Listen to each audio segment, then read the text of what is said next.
G'day, my name's Tucker, and in this series of videos I'll be talking about how to play the changes to a song. This is probably one of the most important things that you need to learn how to do when you're studying jazz improvisation, how to make the sound of each chord as you're playing your melodic line. And the classic sign of somebody who hasn't really been able to figure this out yet is that they can't play the song on their own. They need a band behind them or a backing track, something like that, playing the chords so that the listener can know what song it is that they're playing and where they're up to. So how do we do this? How do we make the sound of each chord? So especially when you're like me and you play sax or flute, something that only plays one note at a time, how on earth do you make the sound of a chord? It's a little bit difficult. Well, what we need to do is find the specific notes that give each chord its own unique color and texture and emphasize those notes as you're playing your melody. Let's take a look at a couple of examples in the key of C. Here's a C major scale and a C major 7 chord. C dominant 7 and C minor 7. Now these are the notes that define each of the chords, but we can see that the 1 and the 5 are the same across all the 3 chords.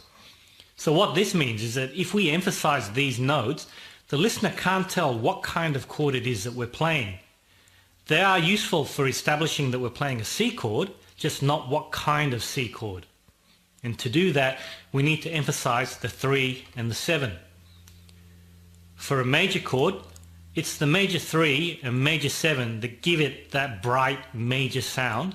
And for a dominant chord, we emphasize the major 3 and the flat 7. And for the minor chord, we emphasize the minor 3rd and the minor 7th to give it that really dark minor sound. And how can we emphasize notes? Well, there's lots of ways of doing that. We can play them on the strong beats of the bar, so the 1 and the 3. Or we can hold them a little bit longer or play them louder to draw more attention to them. Or play them with some kind of effects. If you play sax, you can growl them or bend the notes to really bring them out in your melodic line.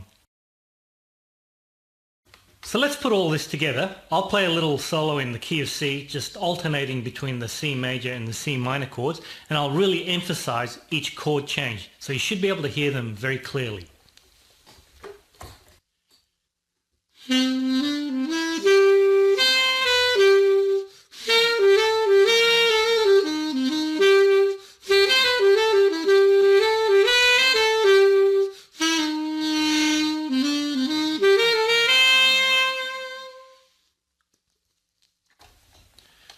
So hopefully you heard each chord change very distinctly.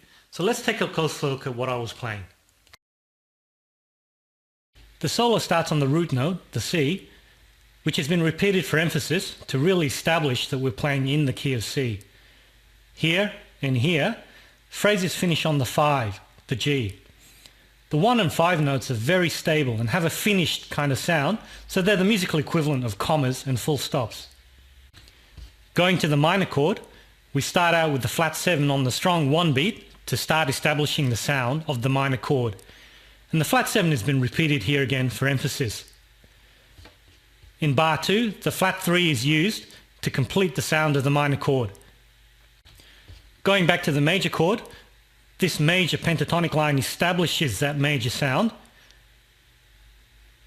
We use the major 7 on the strong 1 beat here again, and again finishing on the 5 to end the phrase.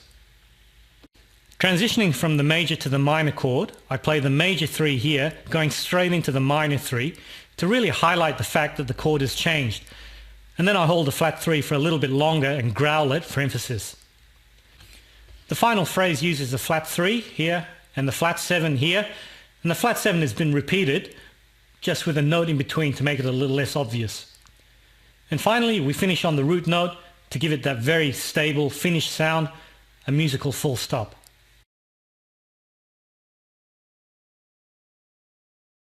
Alternating between the major and minor is a really good first exercise for learning how to play the changes. By emphasizing the 3 and 7, we can really bring out the distinctive sound of each chord.